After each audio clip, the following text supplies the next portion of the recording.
I mi slušamo vas. HKR, vaš radio.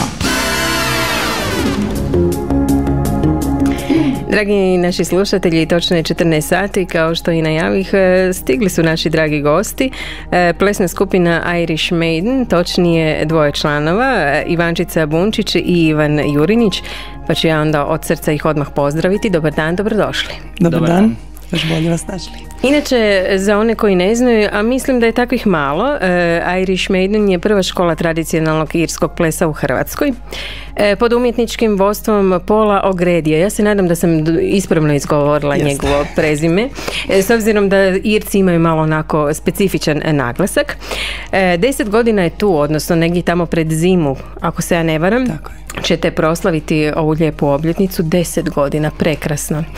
No dobro, znam da ima i onih koji zapravo ne znaju puno o Irish Maidenu, možda čak i ništa, pa evo predlažem za početak onako službeno pod navodnicima životopis. Dakle, dobar dan još jednom svim slušateljima Hrvatskog katoličkog radija i hvala vam lijepa na pozivu i mogućnosti da se predstavimo vašim slušateljima. Kako što ste rekli, Irish Maiden će ove godine obilježiti 10 godina postojanja, dakle tamo negdje u zimi 2005. 15. Aha, ste počeli. Dobro, ja sam mislila dobro. U zimi 2005. je Paul O'Grady, nakon što je došao u Hrvatsku i odlučio živjeti ovdje, u jednom kafiću s društvom tako malo pričao o plesu, pričao o tome što je radio u Irskoj i onda su ga zamolili da pokaže kako to izgleda. Je to bilo u Godovu ili? U Godovu, tako je. Dobro. I onda su se ljudi zainteresirali, to im se jako dopalo, pa su rekli pa dobro Paul, daj organiziraj to negdje da mi možemo zaista učiti to, a ne sad samo ovako usput.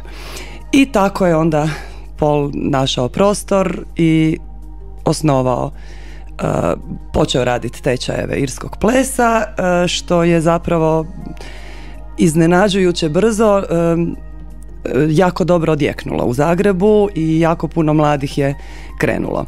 Istina bog, prvi tečaj koji je odradio, službeni, bilo je nekakvih 8 plesača, 9, što je sasvim dovoljno za jedan set i za počet učiti.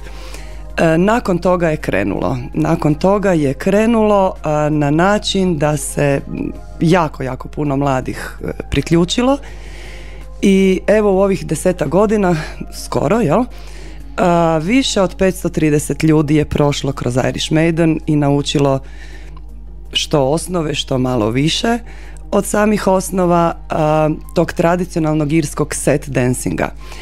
Set dancing je vrsta plesa irskog koji se pleše u parovima. Dakle, to uvijek ljudi miješaju, misle da mi plešemo step.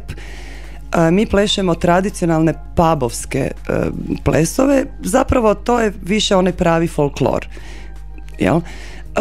On se pleše u parovima, set čine 4 para, 8 plesača i sad koliko god ima ljudi, toliko se setova složi i pleše se najčešće uz tradicionalnu irsku glazbu.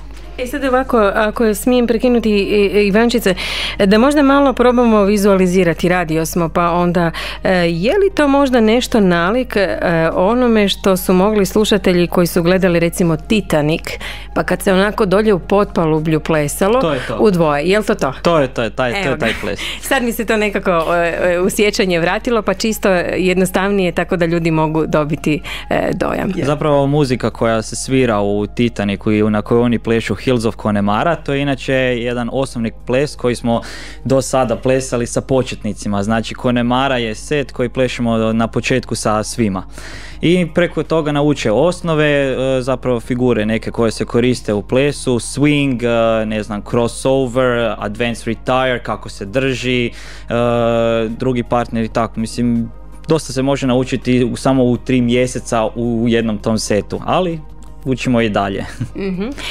Ono što vjerujem da vaše polaznike oduševljava, ali i sve one koji vas gledaju na nastupima, o tome ćemo nešto kasnije, ali općenito tko god posluša irsku glazbu je da pršti od radosti, od veselja, od vedrine. To je istina i nekako je sam smisao tog našeg Irish Maidena, odnosno nit vodilja, uz to što naučimo jako puno plesova, smisao cijeli je u tome da se svi zapravo jako dobro zabavimo, da u tom trenutku tih 2 sata tjedno koliko imamo probe, zaboravite na sve oko sebe, sve probleme u školi, na poslu, u obitelji, bilo gdje, i zapravo užasno se dobro zabavljamo. Glazba je vesela, stimulirajuća, motivirajuća. Mi smo svi već, s obzirom da već dosta ljudi je više tečajeva prolazi, dakle stalno smo tamo godinama zajedno, dobri smo prijatelji, dobro smo društvo, jedna silna energija pozitivna se stvara na samom satu, što se naravno prenosi, pogotovo na nastupima se to vidi, to veselje, ta zabava, kako je nama zapravo zabavno, i ja vjerujem da je to jedan i od motiva ljudima kad nas vide prvi puta negdje na nastupu, gle kak se ti ljudi dobro zabavljaju i baš bi tako mogla i ja, jel? Ili mogao. Tako da je ta jedna pozitiva, silna, ta energija, to veselje koje se stvara među nama, naravno poticano veselom irskom glazbom, je nešto što onda mi prenosimo dalje i što zapravo iz tog razloga i možemo pokazati na van, na nastupima, jer ta se energija ne može sakriti. To je jedno veselje, to je baš jedna silna pozitivna energija koja se stvara u grupi, naravno plešući skupa. Točno tako kako Ivančica kaže, tak sam i ja isto počeo. 2010. na Svetom Patriku ja sam došao, bilo je na Bundeku, dođem lijepo u šator i vidim ja Juza, super plešu, ljudi na stage-u, i prvo kad sam si pomislio, to mogu ja, da, niš posebno. I onda sam kasnije vidio da moja prijateljica jedna pleše tamo u Irish Maidenu i pitao di je to, šta, kako, i rekli mi kao dođi na Boronga i imaš tamo pogledaj, ljudi su super, dođi i možeš plesat s nama. Rekao ne, ja ću doći samo gledat, samo ću pogledat malo. Došao sam tamo, sjeo sam se na stolac i kad sam vidio da su svi posložili, Paul je prvi došao do mene, ti si novi? Ja rekao da, kao ajde dođi, ne, ja ću samo gledat, kao ne, dođi unutra. I onda dobiš samo zapravo kroz ples nešto što Paul kaže pozitivna trauma. Baš lijepo. Stvarno jednostavno ne znaš di trebaš ići, šta trebaš raditi, svi te gunete tamo, neko pleše s njime ali jednostavno nakon toga kad vidiš energija, cijela ta pozitivna koja je tamo, to je baš stvarno, to je nešto što me najviše privuklo i zato sam i ostao tamo onda. Mm-hmm. Ivane i Ivančica, odnosno Ivančice i Ivane, to je onako kako bi trebalo, prvo se dama mora najaviti. Ono što bih voljela malo još da se vratimo na ovu priču sa Paulom. Mm-hmm. Zašto? Zato što znamo svi kakva je situacija u Hrvatskoj bila. Ova 2015. sigurno sam da će biti puno pozitivnije i puno bolja općenito, jer uvijek to tako biva na početku, a osim toga koliko sami uložimo, toliko nam se onda i vrati, a osobito kad je pozitivno.